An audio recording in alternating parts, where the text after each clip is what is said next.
Muy buenas tardes, agradeciendo a los señores de CAMES, Cámara Peruana de Comercio Exterior, y al señor Sergio por esta oportunidad en seguir compartiendo esta conferencia magistral. Esperemos sea de su agrado y de compartir este conocimiento. Siguiendo con el curso de Administración Financiera, ¿no? Contador Público Colegiado, CPC Aldo Alía Acuña Parcana, actual docente del Instituto CIMAS y CAMES, consultor investigador en gestión pública y privada. En el curso de Administración Financiera seguiremos aprendiendo sobre las decisiones, ¿no? Sobre las decisiones financieras de una organización empresarial, ¿no? Y dentro del contenido, ¿no? La unidad 4, hoy día vamos a ver la unidad 4, la unidad 5 y la unidad 6 sobre la decisión de inversión, financiamientos y de dividendos. Dentro de este análisis vamos a ver, ¿no? Los puntos precisos, una introducción, luego sobre cada uno de ellos la decisión, cuáles son las decisiones que se toman en las inversiones, en financiamiento, en dividendo, y de ahí nos vamos rapidito al caso, los casos prácticos en Excel. Cuando se habla hoy en día sobre las decisiones financieras, ¿no? A veces nos tomamos esa pregunta, ¿no? ¿Qué toma de decisiones es lo que vamos a decidir en la parte de la finanza, ¿no? ¿Qué es lo que se puede implicar dentro de la organización, ¿no? Para tomar diversas decisiones en el día? Hoy en día, en el transcurso de que hemos vivido los 9 meses encerrados, ¿no? Pero las empresas que han estado en línea, en primera línea, han podido, digamos, de acuerdo a su plan de trabajo, catalogar que sus tomas de decisiones nunca se restringió, al contrario, tomaron la prevención del caso, ¿no? Para que su inversión no quede en el vacío. Pero también hay otro aspecto también que se toma sobre quienes pueden, digamos, que en las organizaciones puedan participar en sí, ¿no? Hay empresas que ya están vendiendo sus acciones porque saben que el negocio no lo está rindiendo. Y los grupos empresariales están en la alerta, ¿no? De qué empresas es la que se está atribuyendo todo ello. Entonces, las decisiones se deben tomarse con respecto a la estructura de capital, ¿no? Se conoce como decisión de financiación, pero también vamos a aprender un poco más sobre los tipos de decisiones de financiación. Estos son los tipos, dentro de la administración financiera, ¿no? Dentro de la administración financiera tenemos los tipos de decisiones. Si se revisa cuidadosamente lo que se constituye un negocio, llegaremos a la conclusión de que hay dos cosas que importan, ¿no? El dinero y la decisión sin dinero, ¿no? Una empresa no sobrevivirá y sin decisiones el dinero no puede sobrevivir, ¿no?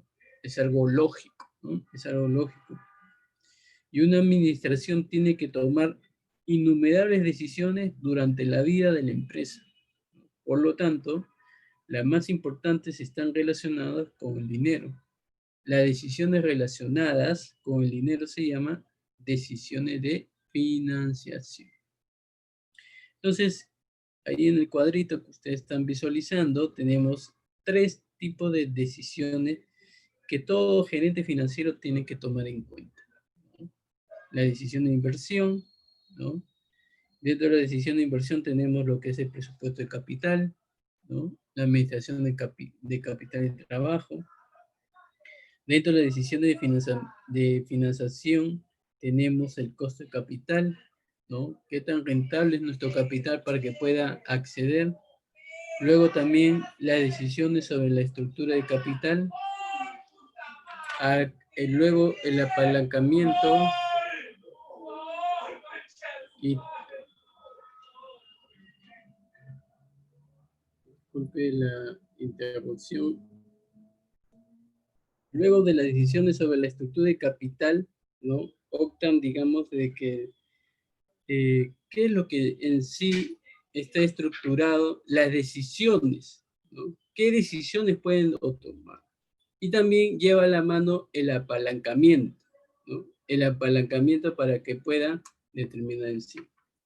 Y como última decisión tenemos las decisiones de dividendos, ¿no?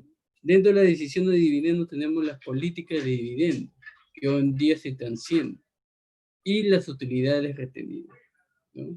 Las utilidades retenidas. Pero en sí, profesor, ¿qué cosa es una decisión de inversión? Para tener más en claro sobre ese punto. Se conoce como decisiones de presupuesto de capital. Los activos y recursos de una empresa son raros y deben ser utilizados al máximo. Una empresa debe elegir dónde invertir para obtener las mayores utilidades posibles. O sea, si esta decisión se refiere a la cuidadosa selección de los activos en lo que las empresas invertirán los fondos. La empresa invierte su fondo en la adquisición de activos corrientes y activos no corrientes. Cuando se toma una decisión con respecto a un activo, se conoce como decisión de presupuesto y capital. Profesor, pero ¿cuáles son esos factores de lo que usted indica, ¿no? Tenemos, por ejemplo, el flujo de caja de la empresa. Cuando una organización comienza, ¿no? Comienza a invertir con enorme capital al principio, aún así la organización espera al menos algún tipo de ingreso para cubrir los gastos diarios. Por lo tanto, debe haber algún flujo de efectivo regular dentro de la empresa para ayudarla a sostener. Luego tenemos las utilidades, ¿no? Que es uno de los factores para la decisión de invertir. El criterio básico para iniciar cualquier empresa es generar ingresos, pero más aún utilidades.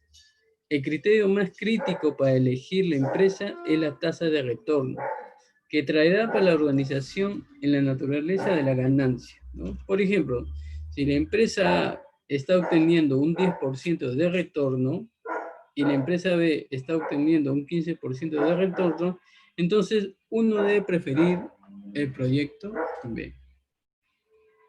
Y como último factor que afecta la decisión de invertir es el criterio de la inversión, ¿no? Este criterio de inversión en las empresas, ¿no?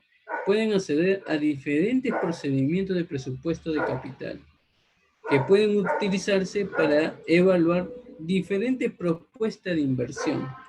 Sobre todo, esto se basa en cálculos con respecto al monto de la inversión.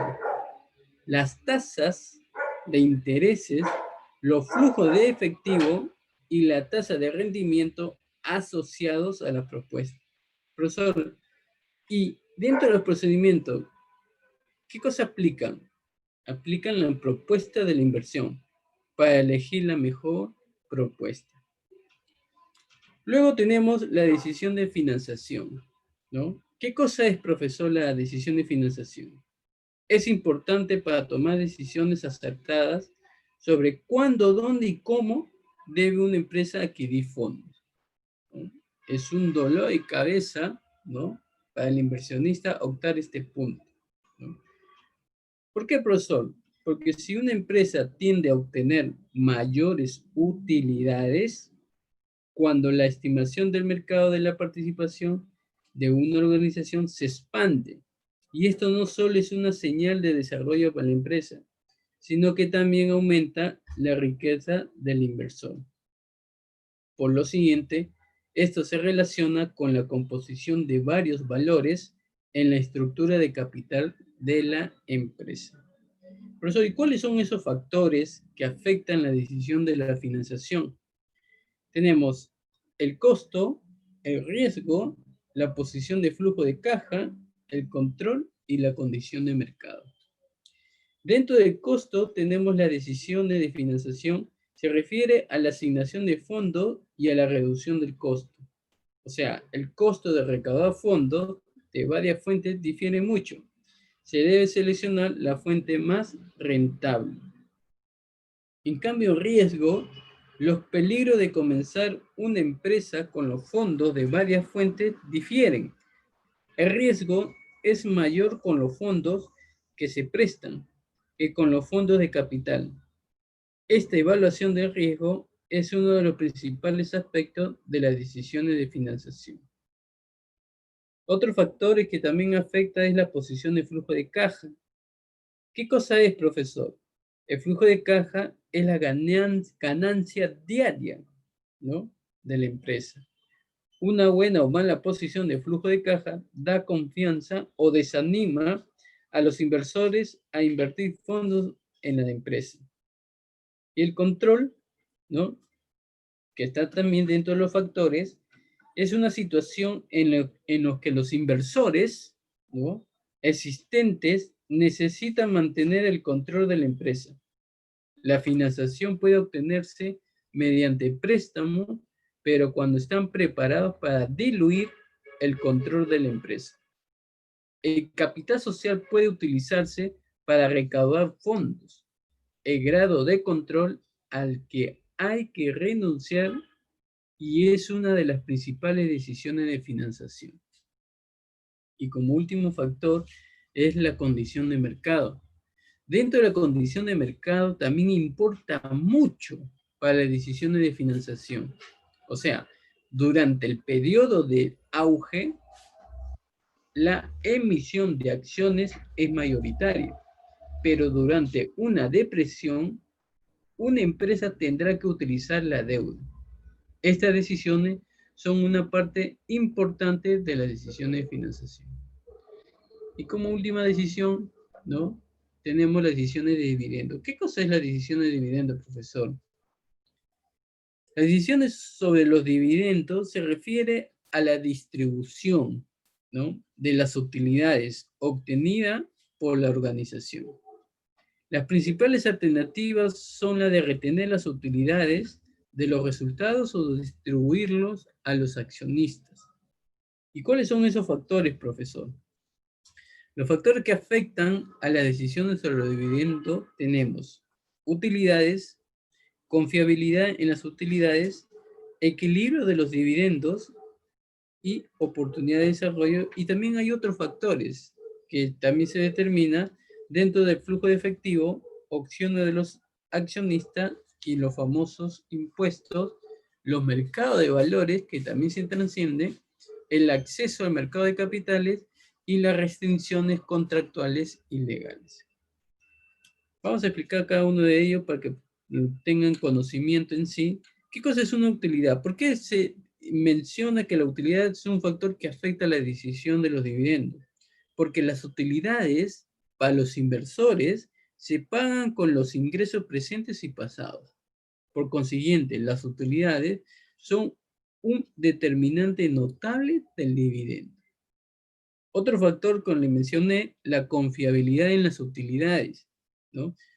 Toda organización que tenga utilidades más altas y estables pueden anunciar un mayor dividendo que una organización con ingresos más bajos. Otro factor es que afecta la decisión también el equilibrio de los dividendos, ¿no? En su mayor parte, las organizaciones tratan de equilibrar los dividendos por acción. Un dividendo consistente se da cada año.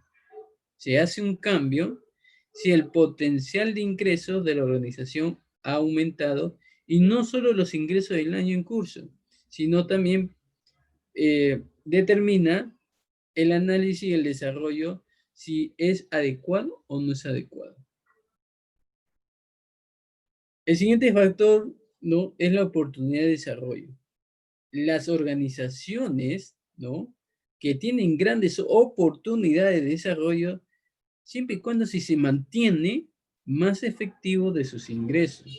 ¿Por qué, profesor? Porque me va a permitir financiar la inversión requerida. En cambio, el dividendo anunciado en todas las organizaciones de crecimiento es menor que el de las empresas no dedicadas al desarrollo. Otro factor es, ¿no?, que se determina también el flujo de efectivo. ¿Por qué, profesor? Porque dentro del flujo efectivo encontramos que los dividendos son una salida de fondos, ¿no? Para dar los dividendos y que toda organización debe tener lo suficiente para proporcionarlo, lo cual proviene de flujo de caja regular. Otro factor es también opciones de los accionistas, ¿no? Aquí este es un punto muy importante, ¿no? Al anunciar los dividendos, la administración debe acordar las elecciones de los inversores.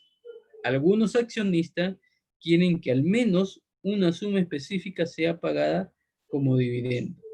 Las organizaciones deben considerar las preferencias de dichos inversores. Otro factor también tenemos los impuestos, ¿no? Comparar la tasa de impuesto sobre los dividendos con la tasa de impuesto sobre la ganancia de capital que se aplica al aumento del precio de mercado de las acciones. Por eso, pero si el tipo impositivo tiene que ser adecuado a los dividendos, así es, pero siempre y cuando que sea menor, ¿no? Si los accionistas prefieran, ¿no? O prefieren, ¿no? Que más dividendos y viceversa, ¿no? También tenemos otros factores, el mercado de valores, ¿no? Que me permite que la mayor parte expanda, ¿no? Los dividendos y que afecte positivamente al mercado de valores. Aunque una disminución o ausencia de incremento pueden afectar negativamente al mercado de valores. Por consiguiente, al decidir los dividendos, esto debe ser recordado. El acceso al mercado de capitales, ¿no? Dentro del acceso al mercado de capitales también tenemos que todas las organizaciones grandes y de buena reputación, en su mayor parte, tienen un acceso sencillo al mercado de capitales y en consecuencia pueden depender menos de las utilidades retenidas para financiar su desarrollo. Estas organizaciones tienden a pagar dividendos más altos que las organizaciones más pequeñas. Y como último factor, ¿no? Es las restricciones contractuales y legales. Es muy importante este punto. ¿Por qué, profesor? Porque me va a poder tener un historial, ¿no? Un historial de conceder crédito a una organización, siempre y cuando que la parte prestamista puede imponer ciertas condiciones sobre el reembolso de los dividendos en el futuro. Pero también va a exigir que las organizaciones que garanticen el pago de las utilidades y no abuse en modo alguno de las condiciones de entendimiento de préstamo. Entonces, ya tienen el conocimiento de lo que es, ¿no? Cada decisiones de inversión, financiación y dividendo. Dentro de también tenemos la decisión de inversión. Hay dos tipos, ¿no? De categorías, ¿no? Estas categorías eh, son dos, ¿no? Activo a corto plazo y activo a largo plazo, donde se determina en sí. Y también se ve lo que cosa es dentro de la decisión de inversión, ¿no? El famoso capital de trabajo, ¿no? Pero ¿qué cosa es un capital de trabajo? Se utiliza para las operaciones diarias de una empresa, ¿no? Y luego también determina mucho aspecto en sí. Y dentro de la decisión de financiación también, ¿no? Entra lo que es la famosa estructura de capital, ¿no? ¿Qué cosa es una estructura de capital? ¿No? Es como su propio nombre indica, es la composición del capital empleado por la empresa a partir de diversas fuentes de información y comprende tanto el capital de los propietarios como el capital de la deuda en sí. Y dentro de la estructura óptima de capital, eh, existe una elección de mezcla de esta forma de financiación y se conoce como la estructura mixta de capital. La estructura de capital óptima es la que tiene la mezcla correcta y equilibrada de la deuda de capital. Y tenemos, ¿no? Tres puntos muy importantes en la estructura óptima de capital: el apalancamiento, el ratio de cobertura y análisis de flujo de efectivo. También dentro de los factores que determinan la estructura de capital, ¿no? Está lo que es fuente alternativa de financiación, la estructura de capital de la empresa y el tipo de decisiones en sí. Muy bien. Y dentro de los dividendos también tiene su tipo de dividendo. Dividendo en efectivo, dividendo en la escritura, dividendo de bonos, dividendo en acciones, dividendo en la propiedad y el dividendo de la liquidación. Vamos al Excel para, para ver el detalle, ¿no? En sí, un caso más práctico para que ustedes lo puedan entender. En este caso estamos viendo la decisión de inversión. ¿Ya? ¿Cómo se toma una decisión de inversión? Caso práctico número 1, dice, análisis del capital de trabajo y el ciclo de conversión en efectivo. Me dan la información, ¿no? De datos del estado de resultados, ¿no? Las ventas netas y los costos de venta del año 2014 al 2020, con su monto respectivo. Luego me dan datos del estado de situación financiera, ¿ya? Los activos corrientes y los pasivos corrientes, ¿correcto? Ojo, solamente activo corriente y pasivo corriente. ¿Ya? Acá no se va a ver el patrimonio. ¿Por qué, profesor? Porque estamos analizando cómo es el capital de trabajo y el ciclo de conversión en efectivo. ¿Correcto? Entonces, vamos también, dentro de los activos, tenemos la cuenta por cobrar, los inventarios, otros activos corrientes, impuestos diferidos sobre la renta. ¿Y por qué, profesor, estos activos? Porque estos elementos de los activos corrientes es donde ingresa y sale el dinero. Se da el movimiento, se da la operatividad, ¿no? De los activos. Y con los datos que se menciona del 2014 a 2020. Pero en el caso de acá, miren, el impuesto diferido sobre la renta no se está considerando el monto, ¿no? No se le considera porque es parte como si fuera algo negativo, ¿no? Pero por ello no se está considerando. Y dentro del pasivo corriente optamos las cuentas por pagar comerciales, las cuentas por pagar diversas, el tributo por pagar y otros pasivos acumulados, ¿no? Dentro de estos pasivos corrientes, ¿no? De 2014 a 2020 con su monto respectivo.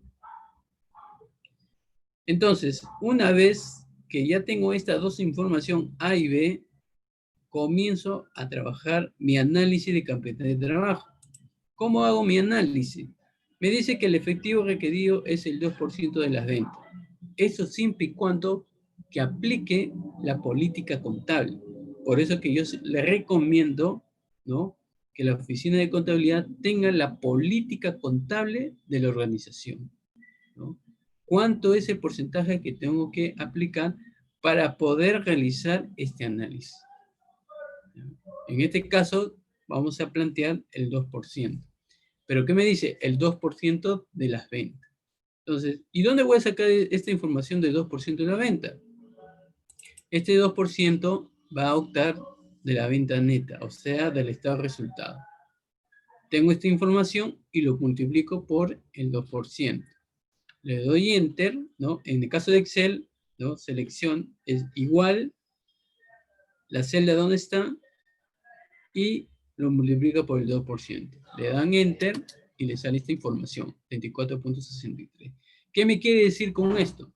Que el 34% del efectivo requerido en el año 2014 ha sido utilizado. Ha sido utilizado. Luego, lo jalo para que no estén uno por uno. Lo único que hacen es, en este caso, espérense, en este caso, lo que único que van a hacer es, donde esté este puntito negro, ¿no? Lo jalan así. Y ya tienen la información. Siguiente. Cuentas por cobrar. Desde la cuenta por cobrar, inventario y otros activos corrientes, voy a considerar lo que me indica, excepto el impuesto diferido sobre la renta, ¿no? Como le expliqué, no hay que considerarlo en el análisis. Se puede mencionar, ¿sí? Pero si por lado B hay datos, ¿no? Va a ser que también atribuya mucho que mi capital puede ser que aumente o puede ser que disminuya, de acuerdo al dato, de acuerdo al dato. Pero en este caso no lo estoy considerando y para mi análisis tampoco no lo estoy considerando, ¿no? Pero sí siempre se atribuye para ver, ¿no? Si en verdaderamente tenemos algo pendiente, ¿no? Algo pendiente sobre la renta. Mayormente se utilizan en empresas que a veces dejan de pagar y el, al analizar, por eso cuando hablé del punto de los impuestos, es donde se determina un énfasis en sí. Luego hago la suma, ¿no? Hago la suma de todos los elementos que aparecen en los activos operativos corrientes. Y una vez que tenga esta información, también lo jalo, ¿no? Lo jalo esta información, este puntito negro que ustedes ven, y lo jalo en información así. Entonces ya tengo la primera información de mi análisis capital y trabajo, o sea, activos operativos corrientes. Como verán, ¿no? Miren, 2014 a 2020, ¿cómo ha sido la evolución? ¿Favoreció o no favoreció? Y en este sentido, ¿qué me quiere decir? Que ha estado aumentando, ¿no? De acuerdo a la operatividad que se ha realizado, ¿no? Mira, las cuentas por cobrar cuando tengo ha sido aumentando, ¿no? Aumentando. El inventario también ha sido en movimiento operativo. Pero ha llegado un momento que en el 2016, miren, el inventario aumentó, pero luego subió 2017, ¿no? Y de ahí bajó, ¿no? Porque ha habido movimiento, ¿no? Cuando hay movimiento, ¿no? O sea, cuando se reduce la información, quiere decir que ha habido movimiento. ¿Y qué quiere decir? Que mi cuenta por cobrar también aumenta, ¿no? Aumenta mis cuentas por cobrar. Y otro análisis que también puedo determinar que mi otros activos corrientes, ¿no? Mire cómo ha sido evolucionando. Llegó, ¿no? Ascendiendo, ¿no? O sea, no ha habido ni una caída, ¿no? No ha habido una caída y quiere decir que también está funcionando en sí.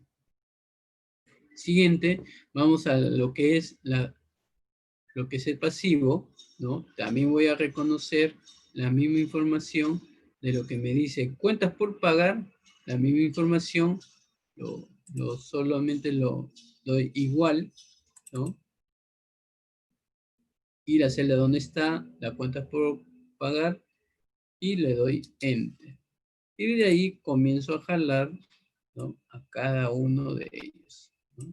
Para que la información, ustedes no estén, digamos, dónde está la información, etc., etc., etc., ¿no? Luego tenemos también el gasto acumulado, que viene a ser la misma información de cuentas por pagar diversas, ¿no? ¿Por qué, profesor? Lo que pasa es que vamos a reconocer esa información porque al final de cabo es un gasto acumulado. Gasto por pagar diversas viene a ser, ¿no? El reconocimiento, ¿no? de ese pendiente, ¿no? De ese gasto más que todo, ¿no? El reconocimiento, pero ha sido acumulativo en sí, ¿no? Y mira la evolución, cómo ha sido este gasto acumulado, ¿no? Ha sido ascendente, ¿no? Ha estado subiendo, subiendo, y quiere decir que todavía está pendiente estos gastos, ¿no? Y hay mucha preocupación en ello. Y mira las cuentas por, por pagar, también han sido evolucionando, quiere decir que todavía no ha sido reducido. Si en la cuenta por pagar va aumentando y en el gasto acumulado también va aumentando, quiere decir que todavía no estamos cumpliendo. Pero miren la comparación de cuentas por pagar, ¿no? Entonces es algo recuperable al cobrar, ¿no? Luego tenemos las regalías acumuladas, que es la misma información de tributos por pagar, ¿no? Que está dentro del concepto de lo que es el tributo. ¿Por qué? Porque esta empresa también, de acuerdo a la zona, está accediendo a lo que es la regalía. Pero también mira la regalía cómo ha sido aumentando, ¿no? Ascendiendo y eso también equivale que esta parte de la regalía sea considerada y pueda reconocer la empresa en sí. Bien es cuando es lo ingrese o bien es como salida, ¿no? Pero en este caso, como es parte patrimonio, está, digamos, aumentando y todavía no está haciendo la repartición de la regalía, ¿no? Eso es lo que quiere decir. También otra parte, también los otros pasivos acumulados, ¿no? Que también es una información, la misma información del mismo, y también tuvo una caída en 2015, subió en 2016, subió en 2017 y así sucesivamente hasta llegar a 2020, ¿no? Algo ha sucedido, ¿qué pasó? ¿No? Tengo que revisar mis notas contables, ¿qué sucedió en el 2015? ¿Por qué tuvo esta caída? ¿No?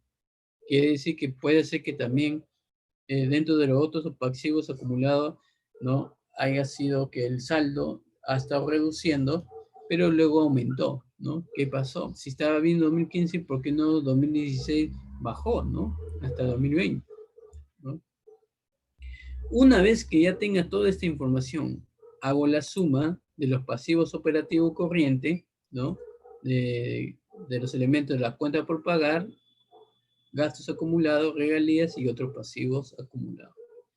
Y de ahí lo jalo. ¿No? De ahí lo jalo, como le enseñé, para que no estén ¿no? Dando la facilidad de caso y puedan entender la información. Y profesor, ¿y el capital de trabajo neto cómo lo hallo? ¿No? Esa es una gran pregunta. A veces algunos especialistas se rompen la cabeza cómo puedo determinar en sí, ¿no? Bueno, hay fórmulas en matemática financiera, pero vamos a hacer algo práctico, ¿no? Si yo tengo el activo total, ¿no? Porque solamente estoy reconociendo esos activos, si yo tengo estos activos, ¿no?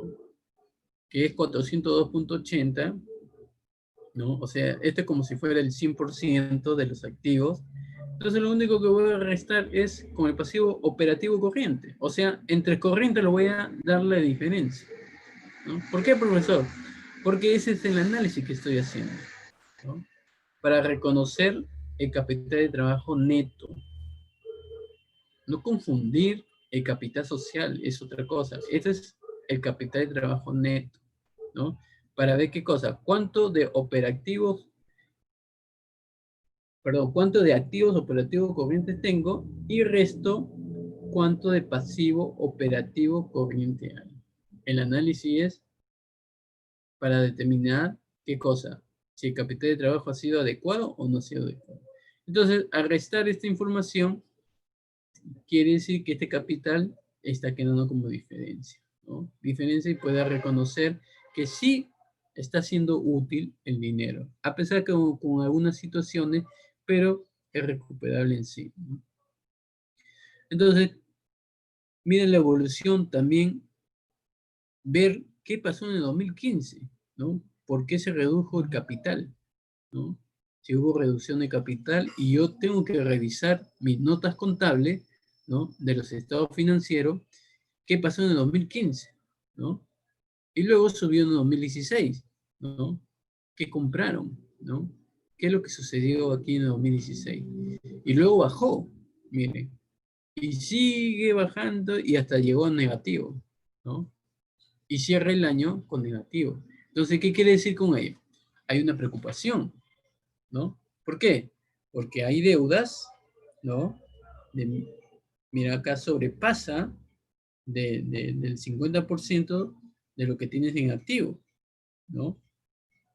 Si acá tú tienes 1533 y en pasivo tienes 1804, ¿no? O sea, hay deuda y, y la caja va reduciendo, ¿no? Entonces, esta es una manera de poder, ¿no? De ver mi inversión, ¿no? El análisis capital y trabajo, ¿no? Determino los años que ha sido evolucionando de 2014 a 2020 y una forma de decir qué sucedió, ¿no? Entonces, el especialista financiero va a determinar, ¿no? Cómo hago para inyectar, ¿no? Para que tenga mayor liquidez, ¿no? O si mi inversión, ¿por qué bajó? ¿No?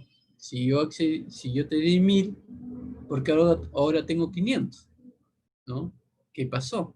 ¿No? Entonces, todas esas aplicaciones es donde se tienen que determinar en los estados financieros y en las notas, ¿no? En las notas contables, ver, ¿no? ¿Qué pasó con la cuenta de capital de trabajo? ¿No? Y con esta información, ¿no? De capital de trabajo neto, ¿no? Es, opto la información, ¿no? Y determino qué cosa. ¿Cómo ha sido incrementando mi capital de trabajo? ¿Y cómo hallo, profesor? Lo único que voy a hacer es opto del año presente menos el año anterior, ¿no? Y veo, ¿no? Me está diciendo que el incremento de capital ha sido negativo, ¿no? Ha sido negativo. Luego, considero otro incremento de 2016 a 2015. Ahí sí hubo un incremento. ¿Por qué incrementó el capital? ¿No? ¿A qué se debió? 2017 a 2016 hubo un descenso en el incremento, ¿no? Y así sucesivamente, y mira, cierra el 2020, a pesar con la situación que se está viviendo, pero cierra a favor, ¿no? No mucho, pero le da una luz verde en sí, ¿no? En su incremento de capital, ¿no? Y ya se tiene que proyectar para el 2020, ¿aumento o no aumento? ¿No?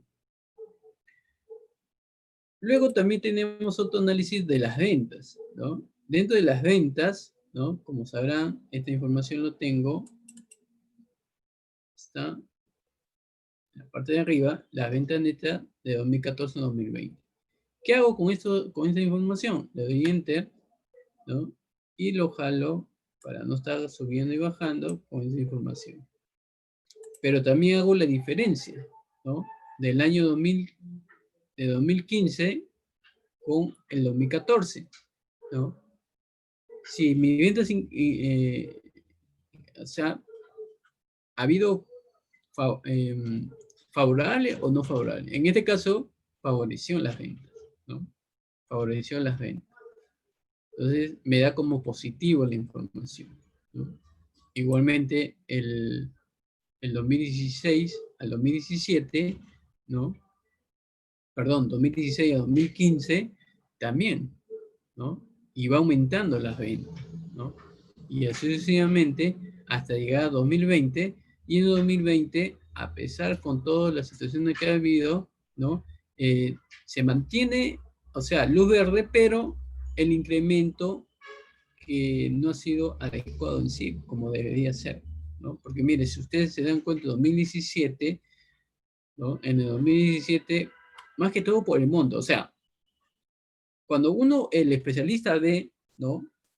La información está positiva, ¿no? Pero la parte de detalle, ¿no? La parte de detalle numéricamente, obviamente, dentro de 2015, 2014 a 2020, ¿no? En el 2017 el incremento ha sido considerado, ¿no? Considerado como el mayor auge, ¿no? Por el monto, ¿no? Por el monto numérico. Pero luego hubo, ¿no? A pesar que ha sido verde todo óptimo, pero los montos no me están siendo reconocidos en sí, ¿no? Como ustedes lo ven, ¿no? Por eso, ¿y qué teníamos que hacer en esa situación, ¿no? Por eso lo digo, que tienen que utilizar las políticas, ¿no? Las políticas en las empresas, la política de las ventas, la política contable, ¿no? La política de las compras, ¿no? ¿Por qué, profesor? Porque eso me va a permitir, ¿no? Que aparte de mi plan de trabajo, determinar si estoy cumpliendo las políticas de lo que he trascendido. Un ejemplo, ¿no? Si 2017 yo me proyecté a llegar a 1300, un ejemplo, ¿ya? 2017 llegué, me pronostiqué 1300 y mira, llegó a 1358. Entonces, ¿qué quiere decir? Que sí ha cumplido las políticas contra de la venta y las expectativas para que tenga un buen rendimiento. Siguiente, por ejemplo, 2018. llegué a la expectativa, ¿no? Si 2017 era 1.300, ahora quiero llegar a 1.400. Pero no cumplí, ¿no? Está en la expectativa que estás en el rango, ¿sí? O sea, no baja de 1.000, como decir, pero no accedió porque puede ser que haya sucedido muchas cosas en 2018, ¿no? Una empresa puede tener todo el esfuerzo que pueda hacer, pero cuando son problemas internos y problemas externos económicamente, también influye mucho en la empresa, ¿no? Las personas que trabajan en venta ponen todo el esfuerzo, pero cuando no rige mucho la venta, ya no es tanto la política contable ni la política de venta, sino también es la política exterior, ¿no? O la política del país. Entonces hay que tener mucho cuidado también hay que ver las proyecciones, qué hacer cuando no se influye en ese sentido. Vamos a seguir avanzando. Entonces, es un tema es muy emocionante, muy bonito cuando uno va analizando en la mente. No solo ve que las partes numéricas, sino también reconocer qué análisis, qué sucedió en esos tiempos, ¿no? Entonces, cuando uno comienza a revisar la parte, esto se llama la parte historial, ¿no? El detalle a través de los estados financieros, utilizando lo que es la decisión de inversión, entonces el inversionista se da cuenta, ahí hace la pregunta, ¿no? Y para detallar en sí los incrementos de capital, ¿no? También se determina, en este caso, estoy utilizando los incrementos, nada más, los incrementos de capital de trabajo dividido los incrementos de las ventas, ¿no? Y esto me da un porcentaje de cómo puedo determinar, ¿no? Ya en forma porcentual, ¿no? Cómo ha sido considerado tanto el capital de trabajo como solamente los incrementos, ¿ah? Los incrementos, no el capital, sino los incrementos de capital de trabajo y los incrementos de las ventas, ¿no? Entonces, ¿qué quiere decir con ello? Que a pesar que 2015 empecé algo negativo, luego subo en el 2016 y de ahí bajo, ¿no?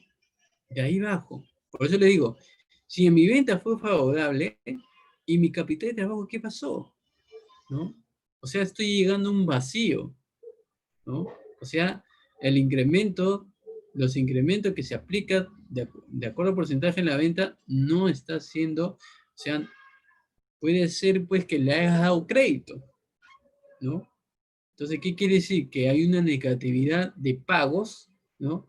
Que se está haciendo que la empresa entre a, a este porcentaje. Y luego fue descendiendo. Y en el último año, a pesar que ha sido un año no accedido, pero aún así lo pone como verde, ¿no? Lo pone como verde.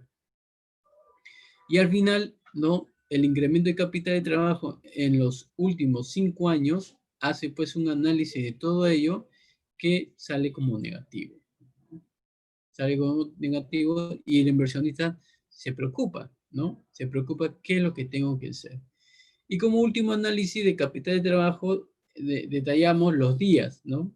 Ahí he puesto 3 datos, lo que es día de ventas pendiente, días en el inventario y los días de pago pendiente. ¿Y qué es lo que voy a obtener? El ciclo de conversión, ¿no? Los ciclos de conversión. Cada año determina la información, pero siempre los días pendientes son los días negativos, ¿no? Los días negativos. Al final, miren, empecé 2015 con mi ciclo de conversión 27 días y mire, 2020 terminó como negativo. O sea, sigue siendo un problema que está todo pendiente, ¿no? Todo pendiente en sí. Siguiente información tenemos la decisión de financiamiento. Vamos avanzando porque la hora nos gana, ¿no? Esta decisión de financiamiento, vamos a ver un casito sobre el cálculo del costo de capital. Mucho se habla sobre este aspecto de cómo determinar que mi costo de capital no sea reconocido en sí. Me dice cálculo de costo promedio ponderado de capital, ¿no? Según la estructura de capital. Esta es la estructura de capital, ¿no? Que tanto se menciona. ¿Y qué voy a ver en la estructura de capital? Dentro de los elementos contables tenemos acciones comunes, acciones preferentes, los bonos y otras deudas a largo plazo. Dentro de ello tiene su valor, ¿no? 100.000 soles en acciones comunes, perdón, el valor de las acciones comunes es 100.000, ¿ya? El valor de las acciones preferentes es 15.000. El valor de los bonos, 9.800, y el valor de otra deuda a largo plazo, 50.000. La suma hace 174.800. O sea, ¿qué quiere decir?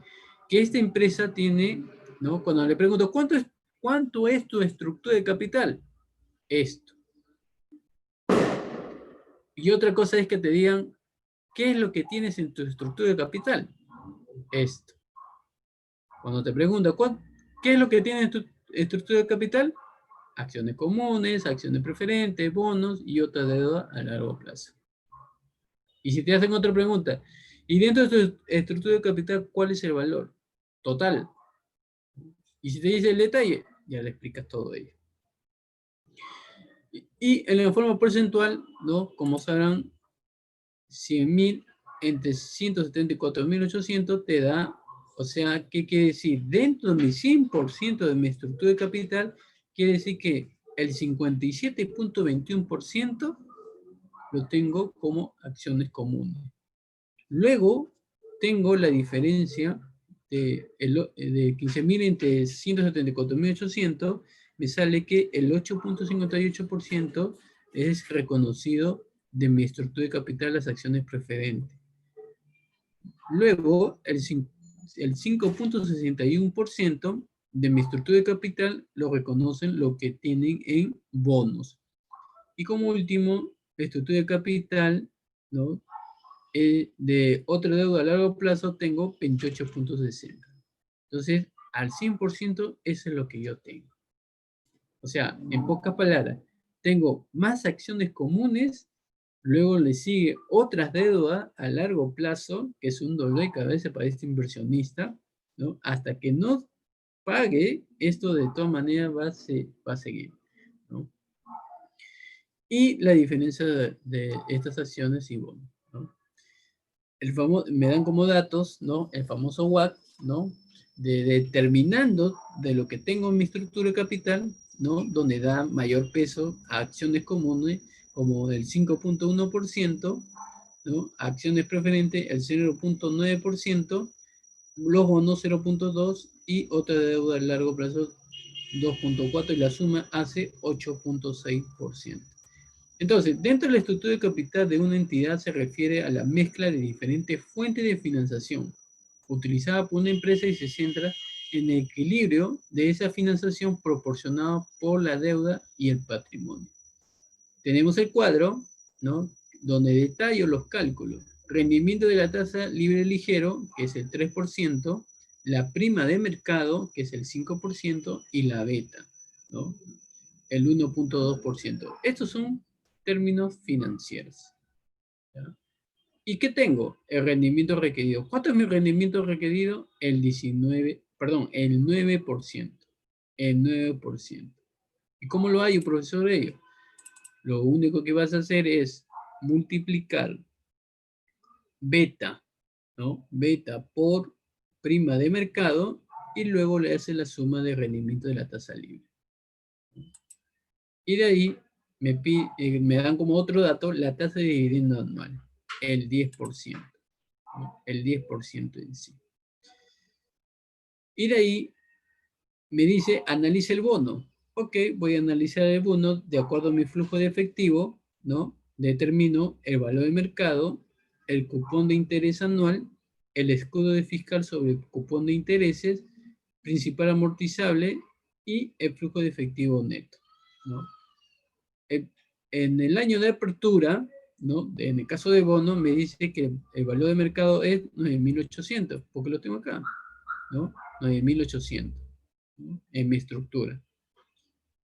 Y lo voy a reconocer en mi flujo de efectivo neto, los 9.800. Y de ahí, el cupón de intereses anuales se va a determinar de acuerdo al porcentaje que se determina, ¿no? En este caso, 9.800 lo divido, ¿no?, en forma negativa el interés que me van a aplicar, que es el 19.6%. Voy avanzando, voy avanzando, voy avanzando, 19.6, y voy a reconocer para los 5 años. ¿Por qué, profesor? Porque me está diciendo el cupón de interés anual, ¿no? Para tenerlo ahí como pendiente. Luego, el escudo fiscal sobre cupón de interés, ¿no? Esto se determina también de acuerdo a la información del valor de mercado entre el 65.3%, ¿no? Entonces, con esa información ya puedo determinar, ¿no? Hago la resta por los 5 años. ¿Y qué quiere decir? Inicié con 9.800 y mire todo, voy restando y al final, ¿qué quiere decir? Que el bono ha sido no reconocido en sí. Termino el quinto año con negativo de 10.350. Este como datos, tasa de interés 12% y tasa de impuestos 30% y interés anual 8.40. Y como último para terminar, sobre las decisiones de dividendos, ¿no? Dividendos regulares, el estado de situación financiera de la empresa Monterrosa S.A.A. se muestra en términos de su valor de mercado. Existen 10.000 acciones de capital en circulación. Este es el estado que me dan, el estado de situación financiera expresado en valor de mercado, exceso de efectivo 15.000, activo fijo 135.000, total, ¿no?, hace los 150. ¿Cuánto tengo en deuda? 150.000. Entonces, con esta información ya puedo analizar los puntos. ¿Qué voy a analizar? ¿De dónde saco las acciones de circulación? Porque me dan como datos. Existen 10.000 acciones. Dividiendo por acción, lo que voy a hacer es, me dan como dato también los 1.75, he puesto ahí, pero me dan como dato este dividiendo por acción, y luego me dice cuánto es el valor accionado por acción de hoy. Lo que voy a hacer es dividir, dividir, dividir la deuda de 150.000, ¿ya? Porque cuando se habla de deuda, o sea, dentro de la deuda también puede ser que esté las acciones, ¿no? Pero en este caso vamos a reconocer los 150.000. Los 150.000 entre las acciones en circulación. ¿Por qué, profesor? Para poder darle el valor de la acción de hoy. Y lo que es de mañana, lo resto del el valor de acción de hoy, menos dividiendo por acción. Entonces, con esta información ya puedo realizar que en el estado de situación expresado a valor de mercado, ¿no?, después de pagar dividendo, ¿qué tengo? En caja, los 6.250 y activos 135.000. Y miren, sigo siendo que el activo sí sigue siendo los 135.000, a pesar que ya se ha reconocido que la información de la caja está obteniendo. Hago la suma y tengo el capital. Ya no como debo, sino como capital. 241.250. Luego, me dice que hay un análisis en la saldo caja inicial, ¿no?, de 20.000 soles. Y de ahí el escenario, vamos a hacer en dos escenarios. Escenario 1, lo que es el valor accionado por acción hoy, ¿no? ¿Qué datos voy a considerar? Deuda entre acciones en circulación. ¿Cuánto era la deuda? Era 150.000. Lo divido entre 10.000, me sale 15. O sea, el valor de la asociación de accionario por hoy es 15. Y en el caso de valor accionado por acción de mañana, la deuda menos saldo caja inicial por acciones en circulación dividido en acciones de circulación. 150.000 menos, entre paréntesis, multiplico 20.000 por 10.000, dividido entre 10.000 y me dice que es negativo, 19.985. Entonces, en mi estado de situación financiera, voy a expresarlo, nada de caja, solamente mis activos fijos, y en el capital sigue siendo los 135.000. Y en el segundo escenario, cuando las acciones llegan a 15 soles, en misma operación del escenario 1, pero en el valor accionado para mañana, ahí lo único que voy a reconocer, el 1.75 como dato que tengo, ¿no? Dividiendo en acción. Mientras que yo dividía acá, ¿no? Mientras que yo dividía aquí por el saldo de caja inicial, acá voy a reconocer por el dividendo, ¿no? Por el dividendo. Y la información me sale 13.25. Entonces en caja va a ser 2.500, ¿no? Con el mismo activo fijo y al final cierro con 137.500 nuevos soles. Entonces, con esta información, ahí le estoy dejando un casito sobre política de dividendos residuales, ¿no? ¿En qué momento los residuales puedo reconocerlo? ¿No? Me dice que la empresa Coman S.A. ha declarado un dividendo anual de 1 sol por acción durante el año que acaba de terminar. Y las utilidades fueron de 5 soles por acción. Estas son las preguntas que me hacen. Y mira, vamos al caso de frente. Tengo el dividendo 1 sol, el EPS 5, el ratio de retención. ¿Cómo sale el ratio? Dividido de 1 entre 5. Y esa es la información. Y luego me sale, ¿no? Lo primero que voy a hallar en la acción de capital de desembolso utilizando acciones en circulación por, entre paréntesis, EPS menos dividendo por acción. Y esta información lo que hago es, de los 7 millones que me dan como dato, lo multiplico de 5 menos 1, ¿no? Y obtengo los 28 millones. Esa es la acción de capital desembolsado. En cambio, en el ratio de deuda capital, tengo acción por capital desembolsado entre acciones. Y esta información que me da, ¿cuánto tengo de acción desembolsado? 28 millones. Lo divido entre los 603.058.37, que son las acciones, ¿ya? Las acciones, y al final sale que el ratio es el 46.43%. Entonces, mire cómo en las decisiones que pueda determinar tanto inversión, financiamiento y dividendo, el especialista de finanzas tiene que atribuir la matemática financiera, el criterio, y utilizando los estados financieros como una herramienta principal. Termino con esta frase: la planificación a largo plazo no es pensar en decisiones futuras, sino en el futuro de las decisiones presentes. Peter Drucker. Muchas gracias, que Dios me lo bendiga a cada uno de ustedes. Gracias, Cames, gracias, Sergio, y finalizo la conferencia.